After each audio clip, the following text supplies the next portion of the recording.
La dernière fois que la 11e circonscription est passée à gauche, c'était en 1997 avec Catherine Tasca du Parti Socialiste. Soirée spéciale, résultat du second tour sur TV Fil 78 en simultané sur Radio Sensation dans le département des Yvelines. En plateau, Jean-Philippe Mallet, bonsoir. Bonsoir. Vous êtes le remplaçant de Benoît Hamon, candidat socialiste. Face à vous, Catherine Tasca, bonsoir. Vous êtes sénatrice PS des Yvelines et on l'a entendu dans le reportage, pour ceux qui ne le savaient pas, vous avez été également député de cette 11e circonscription. Nicolas Boer, bonsoir. Vous étiez le remplaçant de Jacques Desroux, candidat du Front National, 8,39% au premier tour. Et puis Luc Miseret, candidat Front de gauche. Et vous aviez totalisé 4,92% à l'issue du premier tour. La première réaction que je vais vous demander, ce sera à vous, Catherine Tasca. Lorsque vous voyez qu'éventuellement, et ça semble plutôt bien parti pour Benoît Hamon, la circonscription pourrait rebasculer à gauche. Vous êtes satisfaite forcément ce soir de voir ça, après avoir vu le basculement du Sénat à gauche récemment, maintenant la circonscription qui revient à gauche. J'en suis très, très heureuse. Je rappelle d'ailleurs que cette circonscription, qui est sur la communauté d'agglomération en partie, il y a des années, était très à gauche. J'ai une pensée pour des hommes comme Roland Nados ou comme Alain Danet, qui a été maire d'Elancourt. Donc, et puis Guy Malandin, qui fut un temps aussi sur Elancourt et qui est maintenant à Trappes. Donc c'est j'ai envie de dire, un juste retour de l'histoire. Et en tout cas, j'ai le sentiment du devoir accompli par l'ensemble de la gauche ce soir. C'est un travail de l'ensemble de la gauche, justement, Luc Miseret, vous qui étiez donc candidat au premier tour. Oui, alors pour compléter Catherine Tasca, on peut dire aussi quand même que dans cette circonscription qui était bien à gauche quand elle était élue, il y avait un maire communiste à Trappes, il y a toujours un maire communiste à La Verrière, Alain Hajage, et donc c'est un territoire de gauche, donc oui, c'est une satisfaction. En même temps, enfin, il y a une anomalie dans les Yvelines, mais ça c'est cette monarchie présidentielle qui le veut, puisque lors de la dernière législative en 2007, il y avait que des députés de droite, par exemple. Donc c'est insensé, quoi. Mais on compte bien sur le gouvernement actuel pour mettre en place une véritable proportionnelle. Et quelle est la tendance, justement, sur cette 11e circonscription des Yvelines, Maxime, depuis la mairie d'Elancourt, où le dépouillement se poursuit donc dans la circonscription, et puis bien sûr à Elancourt. Quelle est la tendance ?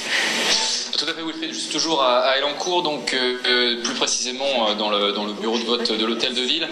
Pour l'instant, la tendance va clairement en faveur de Benoît Hamon. On observe des scores sur certains bureaux de vote, certains écarts de 10 points en faveur du candidat socialiste. Alors j'ai cherché Monsieur Fourgous, mais que je n'ai pas trouvé pour l'instant pour l'interview, pour avoir sa réaction. J'espère l'avoir d'ici la fin de la soirée. Et alors on va vous libérer tout de suite. Jean-Philippe Mallet pour Benoît Hamon, donc vous étiez son remplaçant. Et d'ailleurs Benoît Hamon, s'il reste au gouvernement, vous ferez éventuellement, si vous êtes élu tel que ça semble se dessiner, votre entrée à l'Assemblée. On le voit sur la ville même d'Elancourt. Pour l'instant, ce serait plutôt justement Benoît Hamon, la candidature de Benoît Hamon qui arrive en tête dans la ville de Jean-Michel Fourgous, comme au premier tour. Tout à fait, je ne veux pas faire d'extrapolation, nous n'avons pas les résultats définitifs. Ce sont que des tendances pour l'instant. C'est toujours difficile d'avoir des propos justement péremptoires et définitifs, mais cela semble aller dans le mouvement national qui donne une majorité à la gauche.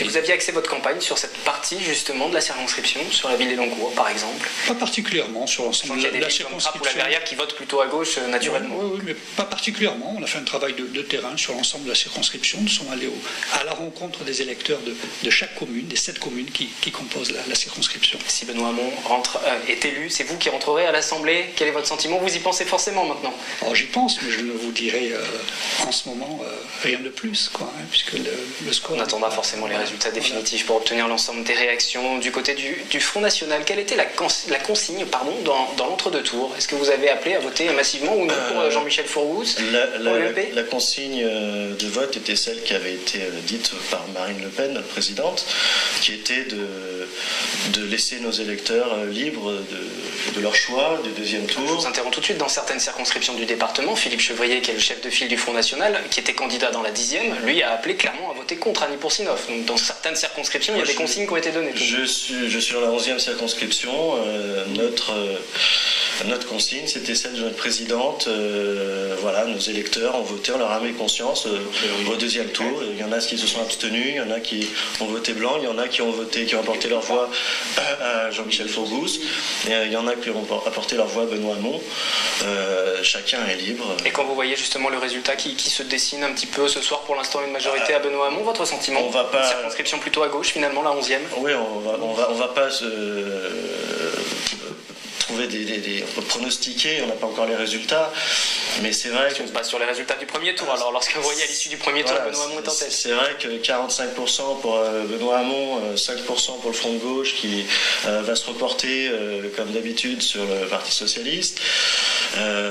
Ça me paraît difficile pour M. Fourgousse quand même de gagner ce coup-ci. En plus, Benoît Hamon, c'est un ministre entrant sur la circonscription, donc ça me paraît assez logique qu'il sorte vainqueur de ce scrutin. Pendant que vous parliez, certains tweets sont passés pour évoquer la deuxième circonscription où se présente Valérie Pécresse, ancienne ministre, et Valérie Pécresse qui est pour l'instant en tête. On voit passer ces différents tweets. Catherine Tasca, vous auriez aimé que Valérie Pécresse, qui était ministre du précédent gouvernement UMP, soit sanctionnée, comme l'ont été certains ministres UMP?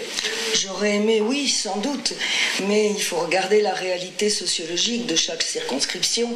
Il n'y avait pas de place pour la gauche dans cette deuxième circonscription? En tout cas, pas au point d'y devenir majoritaire. C'est un long chemin. J'espère que nous progresserons dans les années à venir. Mais Luc Miseray a rappelé tout à l'heure que nous partons d'une situation tout à fait anormale, puisque 11 des 12 circonscriptions, 11 depuis 2010, depuis l'élection d'Annie Pourcinoff, sont à la droite. Donc vous voyez que nous avons un gros travail à faire pour reconquérir une position qui reflète la réalité des électeurs de ce département.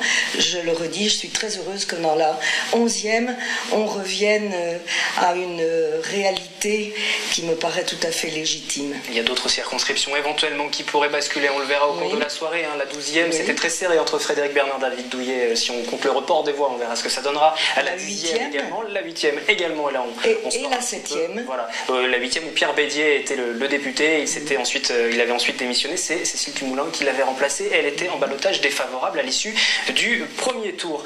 L'Assemblée, majoritairement à gauche. Le Sénat, majoritairement à gauche. Ça va changer quoi pour gouverner? Les choses seront beaucoup plus faciles? Oui, il y a... C'est un chèque en blanc ce soir que vous recevez de la part des électeurs? Il n'y a jamais de chèque en blanc de la part des électeurs. Simplement, il y a une majorité qui a sa vraie cohérence, sa vraie cohésion, et qui aura à la fois à soutenir pleinement l'action de ce gouvernement, l'action telle qu'elle a été engagée par le président de la République. En même temps, les parlementaires ont à jouer leur rôle d'expression de la diversité du pays et leur rôle de contrôle de l'action du gouvernement. Donc il ne s'agit pas d'un chèque en blanc, il s'agit simplement de la part des Français qui ont voté aujourd'hui du désir très très clair de voir mise en œuvre par la nouvelle majorité la politique qui a été annoncée par François Hollande. Et je précise que les résultats qui passent au fur et à mesure pendant cette soirée sont principalement des résultats partiels. Vous avez vu Jean-Frédéric Poisson qui est en tête, ça reste un résultat partiel dans l'un des différents bureaux de vote. Forcément, le score sera sans doute plus serré à l'issue de la soirée que le rapport de force qui vient de s'afficher. Luc Miseray, à l'issue du premier tour sur la 11e circonscription, vous étiez à 4,92%, score plutôt décevant pour le Front de gauche, sur une circonscription où il y a les communes de la Verrière, notamment communistes, et puis la ville de Trappes aussi, très mobilisée pour la gauche. Comment vous vous positionnez ce soir sur la 11e et même peut-être au niveau national pour le Front de gauche? Comment vous allez peser? Comment le Front de gauche va se faire entendre? Comme je disais tout à l'heure, c'est très délicat dans la mesure où aujourd'hui le système, quand c'est le Parti socialiste qui est au gouvernement, il y a une vague. Donc là, si on prend les résultats des présidentielles, le Parti socialiste tout seul représente, admettons, autour de 25%, on va dire un quart des voix, sans doute un peu moins. Il a 50% des députés. Bon, il y a un décalage. La fois d'avant, quand c'était la droite, c'était la même chose. Donc il y a peu d'expression modifications possibles au travers de l'Assemblée nationale. Alors il y en a d'autres, parce que la démocratie, elle ne s'arrête pas au soir des législatives, elle continue, et il y aura à accompagner des mesures, parce que vous parliez tout de suite de chèques en blanc, mais la réalité des Français, elle, c'est pas des chèques en blanc qu'elle vit. Donc il y a de très grosses difficultés, il y a de très grands enjeux à relever, et donc pour ça, on a effectivement besoin d'une gauche dynamique et offensive face au marché financier qui nous